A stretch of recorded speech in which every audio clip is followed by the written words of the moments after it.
I'm a singer, I'd frighten you if I tried that. All right, so hi everybody. Hi. I am not used to just having me up here. I usually have props to hide behind and unicycles and large men that I do handstands on top of. But this time I'm going to try to tell a story that's about my life, and so we'll give it a shot here.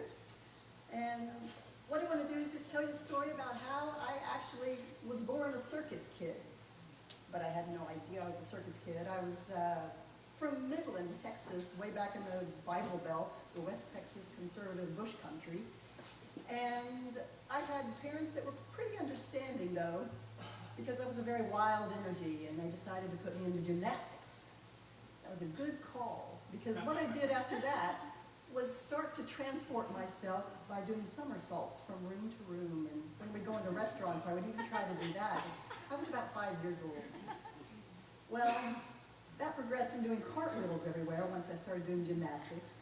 And then one great year when I was 7, Santa Claus brought a unicycle. Boy, that changed everything. I learned to ride that one-wheel machine from room to room and couch to couch and wall to wall, and oh my goodness, I had a new mode of transportation. After I got comfortable with it, I took it outside and was able to go to school, go to the store, ride around the neighborhood. It was phenomenal. And as I grew older, I stayed in touch with the gymnastics. I was competitive. I won awards, won friends, community, traveled. It was great fun as a kid. And I got into my teenagehood, my 20s. I was still in touch with it, but the unicycle kind of went into the storage shed and disappeared. But the cartwheels stayed intact. I still did my cartwheels and played. Then the 30s rolled around, the boyfriend, the husband, the divorce, the life. But right around 32 years old, somebody from Esther's Follies here in Austin found out I rode a unicycle. And Margaret Wiley, bless her heart, bless her soul, she's not with us anymore, but she was a great energy, and she brought me into this Cattlemen's Association convention where all these beef eaters and Republicans were waiting as I rode up on my unicycle with a giant headdress on and a bra with a hot and cold faucet attached. Margaret did it right. And I found out that I could actually ride a unicycle, grab these big beefy men, and do unicycle dancing with them. Who would have thought you could get paid for having fun like this? It was phenomenal. So I had a great idea. Wow, you can get paid for this. So then I found a juggler who taught me how to juggle. And I auditioned for a kids festival. And the kids festival hired me to be an MC and to be a host. And I had suddenly 6 weeks of performances, 5 days a week, 3 shows a day, and a dressing room and air conditioning and a stage at Dougherty Arts Center. I was in heaven. And I thought, wow, this is the life. I'm even getting paid. And so it progressed from there, and I thought, wow, I found my new world. Because I'd tried modeling, I'd tried acting, I'd gone to acting school in New York, I'd tried singing. That was a disaster. But I found this performance world that was just transformative for me. It was a new home that I'd found. So I thought, well, I think I'm going to go to that juggling convention. There's some kind of juggling convention in Pittsburgh. And I showed up the 50th anniversary of this International Jugglers Association, walked into the gymnasium, and I thought, oh my God, I'm home. Because there was an upside down person over there were cartwheels there was a unicycle there, and there were objects going in the air everywhere. I thought, wow, I couldn't have done this better. So I go home, I found my world, what can I do? My goodness, I'm gonna do this, I'm gonna do that. And I go to Christmas to see my sister in Yakima, Washington. And I perform at the detention center there where she was involved with the court system. So the kids are like in prison, right? There's gangs here and gangs over here, but I bring the kids up and we play and we have fun. And they forget that they're prisoners for a while. And I was able to take these very stern kids and kind of make them forget their troubles for a while. And the people that had brought me in were very impressed and very appreciative. And I thought, wow, this is great. So we had Christmas, and a couple of days after Christmas, and 2 days before I was to leave to go back to Texas, I was walking with my 9-year-old niece, and I said, hey, let's grab the toboggan. So we go down to the local school, and we're going to catch some snow sledding. So she picks the first one, she goes on, catches some air, lands. Wow, that was fun. So I grab the toboggan, I jump on the toboggan, I go down, catch some air, I land, boom. My back pops backwards over the toboggan. And I lay in the snow, screaming as loud as I can. Motherfucker, goddamn mother shit, fuck them guys, couldn't that goddamn motherfucker, could not fucking happen. But I wasn't actually moving. And I opened my eyes, and there around me was my audience, and I'm thinking, oh my goodness, I'm a family entertainer, and I was just using curse words. I said, I'm sorry. And they said, oh, please, are you okay? And I said, I'm not sure. And somebody had one of those plastic devices called mobile phones. It was 1997. And they called the 911, the ambulance came. They put me onto the stretcher, more pain than I'd ever realized. And at that moment, there was a transformative thing that happened within my body, within my being. About 2 years before, I had been introduced to the sun god Ra, R-A, Ra. And I hadn't been communicating with Ra, we weren't friends. But he decided to show up at this moment. And he became my best friend. And I'm being carried up the slope, the pain immense, and all I'm hearing with this nurturing, amazing, huge energy wrapped around me, no drugs, no drugs, no drugs. I'm like, what the fuck, no drugs? What the heck? You know, what does that mean, no drugs? And I just know that I'm getting up to the ambulance, they get me into the ambulance, and I'm hearing him say, no hospital, no drugs, no hospital, no drugs. I get in the ambulance, I said, I can't go to the hospital, I don't have insurance. And she says, you might have broken your back. And I said, but I don't have insurance. She says, you may have broken your back. I said, can I take this thing off and I will tell you if I have a broken back? So they make me sign something, take the thing off, and I move the fingers, I move the toes. Can't move the head. She says, you can't move your head, can you? I'm like, give me a minute. No. You have to go to the hospital. Okay. So, I agree with Ra. Okay, I'm going to go to the hospital, but I won't do drugs. We had this negotiation going on. So, I go to the hospital, and the next person, every person, doctor, nurse, family, everyone, morphine, drugs, operation. You know, we want to dose you and make you feel better. I said, no, I'm fine. And I was just following this guidance that was way beyond me. And I lay in bed for 10 days. They brought a back brace in. I looked out over the big picture window across the beautiful mountains.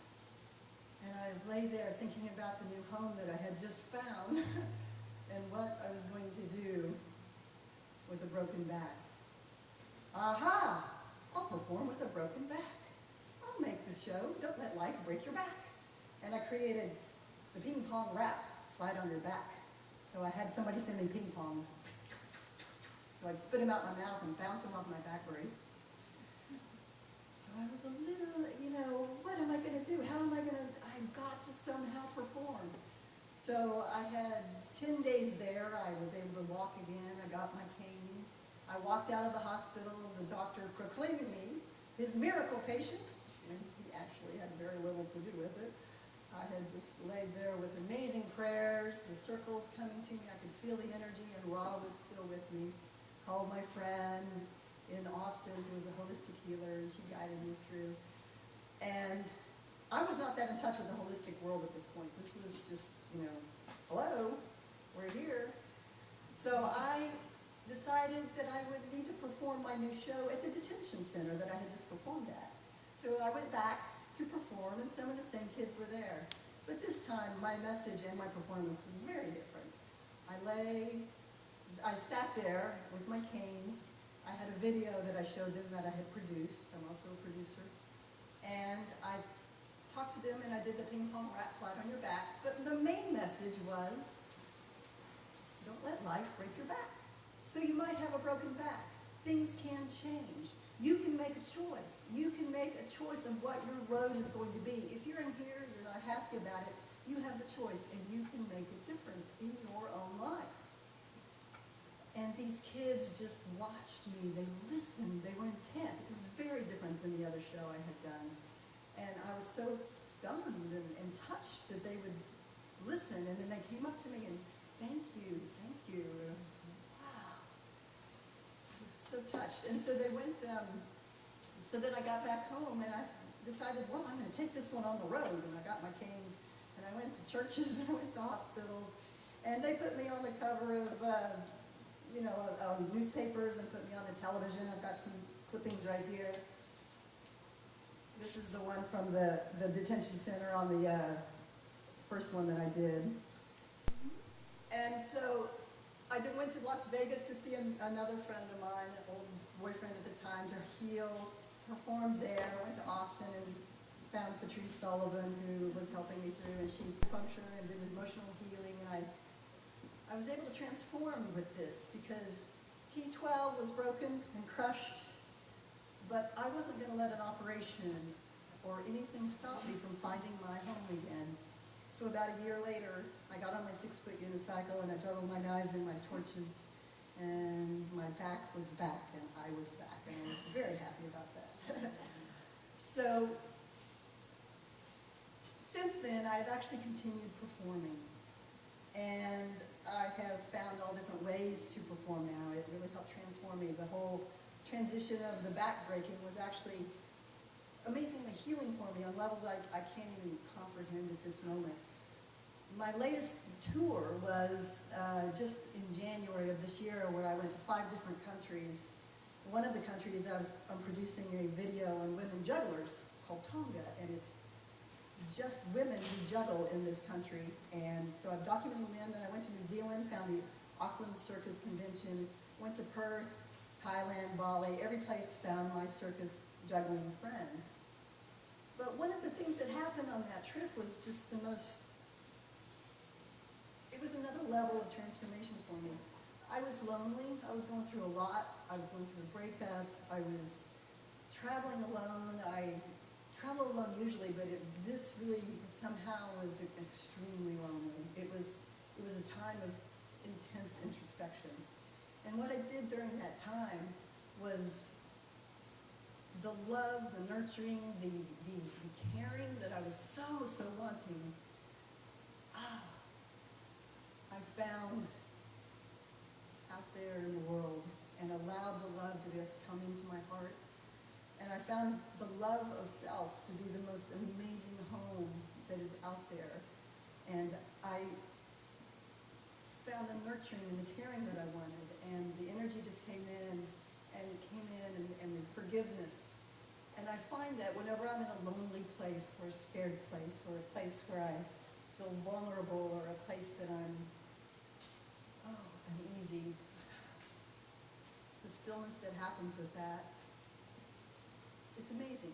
And I found that home, physically, is my circus world, but I tell you, this is the home inside. And you can be home anywhere you are, and just let the love come in. And so welcome home, everybody. Thank you.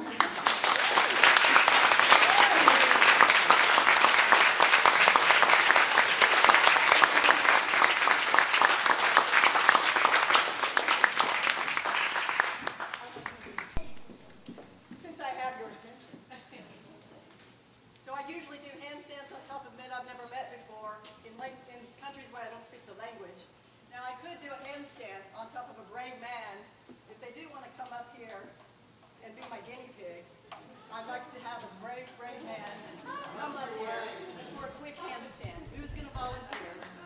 Go back. Here we go. All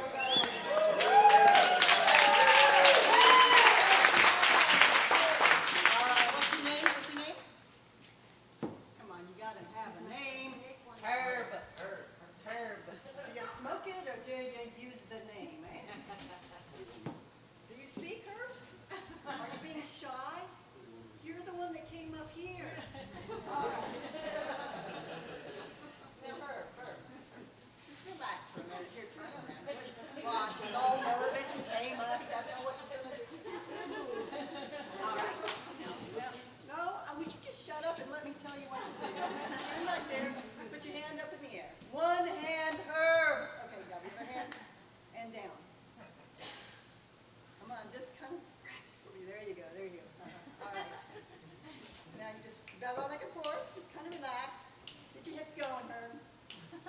Bring it all the way down, all the way down.